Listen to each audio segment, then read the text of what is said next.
Hi friends, Bindya ಚಾನಲ್ಗೆ ಸ್ವಾಗತ ಸುಸ್ವಾಗತ. ಸೊ ಈ ವಿಡಿಯೋ ಬಂದು ಒಂದು ಪಲ್ಯ ಮಾಡುವ ಒಂದು ವಿಧಾನ. ಬೆಂಡೆಕಾಯಿ ಪಲ್ಯ ಮಾಡಬೇಕಾದ್ರೆ ತಾಳ್ಮೆಯಿಂದ ಬೆಂಡೆಕಾಯಿನ ಚೆನ್ನಾಗಿ ಊರ್ಕೊಂಡಾಗೆ ಕತ್ತರಿಸಿ ಇಟ್ಟಿದ್ದೇನೆ. ಇದು ಪಲ್ಯಗೆ ಬೆಂಡೆಕಾಯಿ ಪಲ್ಯ ಮಾಡೋಣ ಅಂತ ಬೆಂಡೆಕಾಯಿ ಗೊಜ್ಜು ಮಾಡೋದು ತೋರಿಸಿದ್ದೀನಿ.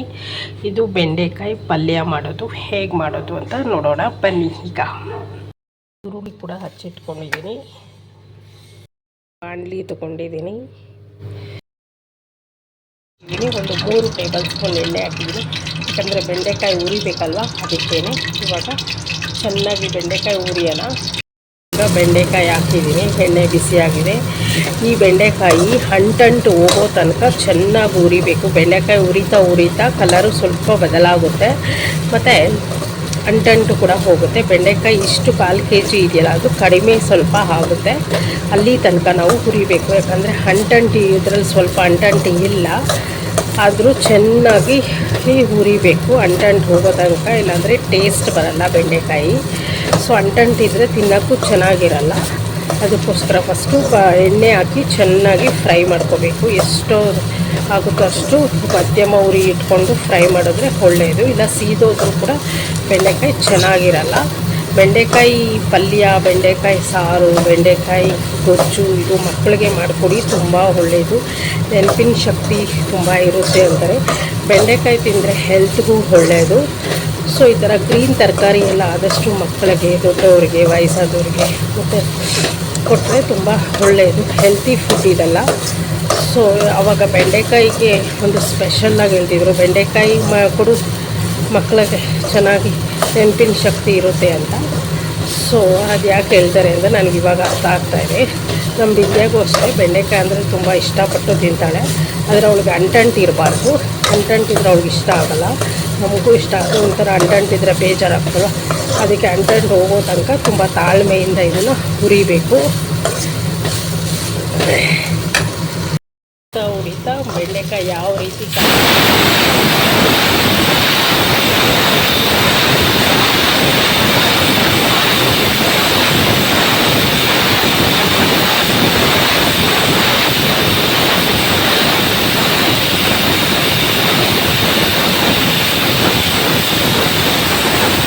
ಅಂಟಂಟೆಲ್ಲ ಆಲ್ಮೋಸ್ಟ್ ಇನ್ನೇನು ಹೋಗ್ತಾ ಬಂದಿದೆ. ಇನ್ನೊಂದು ಸ್ವಲ್ಪ ಇದೆ. ಇನ್ನೂ ಒಂದು 5 ನಿಮಿಷ ಹೊಡೆದ್ರೆ ಆಯಿತು. ನೋಡಿ ಎಷ್ಟು ಕಂಪ್ಲೀಟಾಗಿ ಅಂಟಂಟು ಅದೇ. ನೋಡಿ ಬೆಂಡೆಕಾಯಿ 1/4 kg ಇತ್ತು, ಇವಾಗ ಎಷ್ಟು ಹೆಂಗಾಗಿದೆ ಅಂತ ನಿಮಗೆ ಗೊತ್ತಾಗುತ್ತೆ, ಎಷ್ಟು ಕಡಿಮೆ ಆಗಿದೆ ಅಂತ. ಉರಿತಾ ಸೊ ಉರಿದ್ರೇ ಅದರಲ್ಲೇ 3/4 ಭಾಗ ಬೆಂದೋಗ್ಬಿಟ್ಟಿರುತ್ತೆ ಬೆಂಡೆಕಾಯಿ. ಸೊ ಪಲ್ಯಕ್ಕೆ ತುಂಬ ಈಸಿ, ಬೇಗ ಆಗುತ್ತೆ. ಮತ್ತು ಉರಿಯೋದು ಸ್ವಲ್ಪ ಟೈಮ್ ತೊಗೊಳುತ್ತೆ.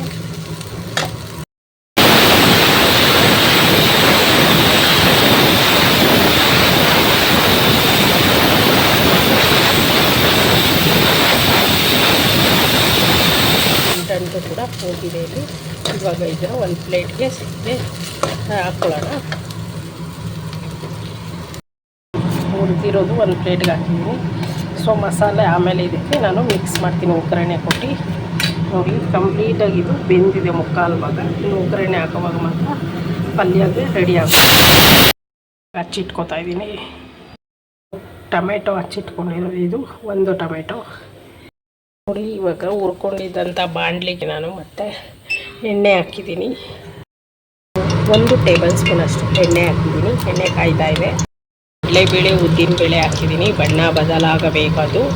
ಸೊ ಅಂದರೆ ಸೀದೋಗಬಾರ್ದು. ಸ್ವಲ್ಪ ಗೋಲ್ಡನ್ ಕಲರ್ ಬಂದಿದ್ದ ತಕ್ಷಣ, ಬ್ರೌನ್ ಕಲರ್ ಬಂದಿದ್ದ ತಕ್ಷಣ ಉದ್ದಿನಬೇಳೆ ಬೇಗ ಹಾಕ್ಬಿಡುತ್ತೆ. ಕಡಲೆಬೇಳೆ ಸ್ವಲ್ಪ ಲೇಟು, ಅದಕ್ಕೆ ಕಡಲೆಬೇಳೆ ಫಸ್ಟ್ ಹಾಕ್ಬಿಟ್ಟು ಆಮೇಲೆ ಉದ್ದಿನಬೇಳೆ ಹಾಕಬೇಕು ಒಗ್ಗರಣೆಗೆ. ಅದಾಗಿದ್ದ ತಕ್ಷಣ ನೋಡೋಣ. ಇವಾಗ ನೆಕ್ಸ್ಟು ಈರುಳ್ಳಿ ಹಾಕೋಣ. ಇನ್ನೂ ಬಣ್ಣ ಬರ್ತಾ ಇದೆ ಸ್ವಲ್ಪ ಇಲ್ಲಾಂದರೆ ಹಸಿ ವಾಸನೆ ಬರುತ್ತೆ. ಸ್ವಲ್ಪ ತಾಳ್ಮೆಯಿಂದ ಕಾಯಬೇಕು. ಬೇಳೆ ಬಣ್ಣ ಬದಲಾಗಿದೆ, ಚಿಟಪಟ ಅಂದ್ಬಿಡುತ್ತೆ. ಸ್ವಲ್ಪ ಹುಷಾರಾಗಿ ಇರಿ. ಆಮೇಲೆ ಈರುಳ್ಳಿ ಹಾಕಿದ್ದೀನಿ. ಈರುಳ್ಳಿ ಕೂಡ ಬಣ್ಣ ಬದಲಾಗಬೇಕು. ಅಲ್ಲಿ ಗಂಟ ಈರುಳ್ಳಿ ಹಸಿ ವಾಸನೆ ಹೋಗಬೇಕು. ಪಲ್ಯ ಆವಾಗಲೇ ಟೇಸ್ಟ್ ಆಗಿರೋದು. ಈರುಳ್ಳಿ ಚೆನ್ನಾಗಿ ಫ್ರೈ ಆಗಬೇಕು, ಹಾಗಂತ ಸೀದಿಸ್ಲೂಬಾರ್ದು. ಸೊ ಅಡುಗೆ ಮಾಡುವಾಗ ಬೇಕಾಗಿರೋದು ಮುಖ್ಯವಾಗಿ ತಾಳ್ಮೆ ಇರಬೇಕು.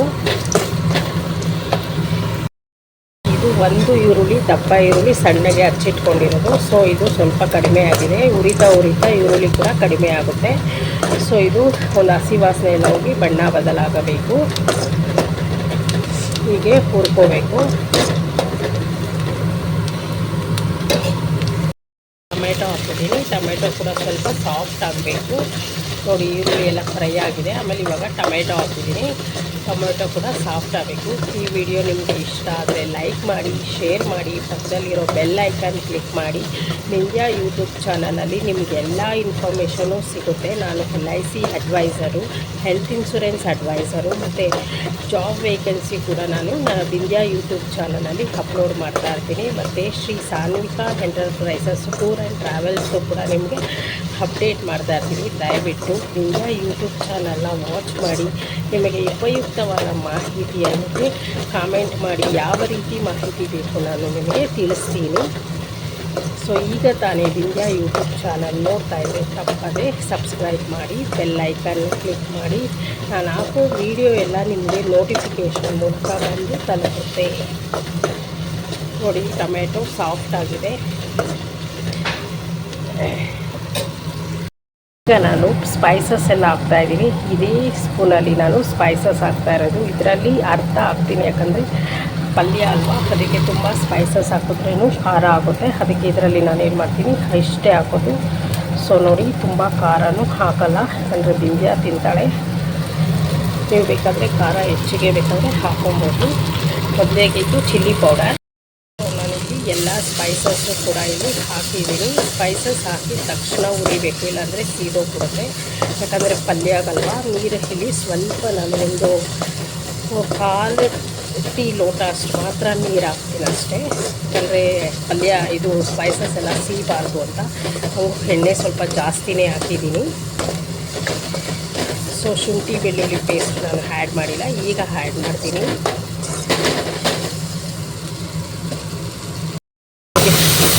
ಹೇಗೆ ಶುಂಠಿ ಬೆಳ್ಳುಳ್ಳಿ ಪೇಸ್ಟ್ ಕೂಡ ನಾನು ಆ್ಯಡ್ ಮಾಡಿದ್ದೀನಿ ಇವಾಗ. ಸೊ ಇವಾಗ ಉಪ್ಪು, ಅರಿಶಿನ ಪುಡಿ, ಪೆಪ್ಪರ್ ಪುಡಿ, ಚಿಲ್ಲಿ ಪೌಡರ್, ಗರಂ ಮಸಾಲ, ಚಕ್ಕೆ, ಲವಂಗ ಪುಡಿ ಎಲ್ಲನೂ ನಾನು ತೋರಿಸಿದ ಸ್ಪೂನಲ್ಲಿ ಅರ್ಧ ಹಾಕಿದ್ದೀನಿ ಅಷ್ಟೇ. ತುಂಬ ಹಾಕಿದ್ರೆ ಸ್ಪೈಸಸ್ ಜಾಸ್ತಿ ಆಗಿಬಿಡುತ್ತೆ. ಪಲ್ಯಗೆ ತುಂಬ ಸ್ಪೈಸಸ್ ಆಗಬಾರ್ದು. ಸೊ ಇದು ನೋಡಿ ಗೊಜ್ಜು ಆಯಿತು, ಗ್ರೇವಿ ಥರ ಆಗಿದೆ. ನೀರು ಹಾಕಿದ್ರೆ ಸೊ ನಾನು ನೀರು ಹಾಕಲ್ಲ. ಇವಾಗ ಬೆಂಡೆಕಾಯಿ ಹಾಕಿದ್ದೀನಿ, ಹುರಿದಿಟ್ಕೊಂಡಿರುವಂಥ ಬೆಂಡೆಕಾಯಿ. ಇಲ್ಲಿ ಬೆಂಡೆಕಾಯಿ ಹುರಿದಿಟ್ಟಿದ್ದಲ್ಲ ಅದನ್ನು ಇವಾಗ ಇದಕ್ಕೆ ಹಾಕಿ ಎಲ್ಲ ಮಿಕ್ಸಪ್ ಮಾಡ್ತಾಯಿದ್ದೀನಿ. ಒಂದು 5 ನಿಮಿಷ ಇದು ಬೆಂಡೆಕಾಯಿ ಜೊತೆ ಎಲ್ಲ ಮಸಾಲೆ ಎಲ್ಲ ಮಿಕ್ಸಪ್ ಆಗಬೇಕು. ಮಸಾಲೆ ಎಲ್ಲ ಹಿಡ್ಕೊಬೇಕಲ್ಲ, ಅದಕ್ಕೋಸ್ಕರ. ಸೊ ಹೀಗೆ ಹಿಡ್ಕೊಳ್ಬೇಕಾದ್ರೆ ಹುರಿಬೇಕು. ಸ್ವಲ್ಪ ಬೆಂಡೆಕಾಯಿ ಮಾತ್ರ ಹುರಿಯೋದು ಟೈಮ್ ತೊಗೊಳುತ್ತೆ. ಇನ್ನು ಈರುಳ್ಳಿ, ಟೊಮೆಟೊ, ಸ್ಪೈಸಸ್ ಹಾಕೋದು ಏನೂ ಟೈಮ್ ತೊಗೊಳ್ಳಲ್ಲ. ಸೊ ಬೆಂಡೆಕಾಯಿಗೆ ಮಾತ್ರ ನಾವಿಲ್ಲಿ ಟೈಮ್ ಕೊಡಬೇಕಾಗುತ್ತೆ. ಫುಲ್ಲು ಮಿಕ್ಸಪ್ ಆಗಿದೆ. ನಾನೇನು ನೀರು ಆ್ಯಡ್ ಮಾಡಿಲ್ಲ, ಯಾಕಂದರೆ ಸ್ವಲ್ಪ ಎಣ್ಣೆನೇ ಜಾಸ್ತಿ ಆಗಿದ್ದರಿಂದ. ಸೊ ತಳ ಅಣ್ತಾ ಇದೆ ಅಂತ ನಿಮ್ಗೆ ಏನಾದರೂ ಅನಿಸಿದ್ರೆ ನೀವು ಒಂದು 1/4 ಟೀ ಸ್ಪೂನ್ ಅಷ್ಟು, ಇಲ್ಲ 1/4 ಟೀ ಲೋಟ ಅಷ್ಟು ನೀರು ಹಾಕೋದು ಸಾಕು. ಸೊ ಇದು ನನಗೇನು ನೀರು ಅವಶ್ಯಕತೆ ಬೇಡ ಅನ್ನಿಸ್ತು. ಸೊ ನೋಡಿ ಪಲ್ಯ ರೆಡಿಯಾಗಿದೆ, ಬೆಂಡೆಕಾಯಿ ಪಲ್ಯ. ಈ ವಿಡಿಯೋ ನಿಮಗೆ ಇಷ್ಟ ಆದರೆ ದಯವಿಟ್ಟು ಒಂದು ಥಮ್ಸ್ ಅಪ್ ಕೊಡಿ.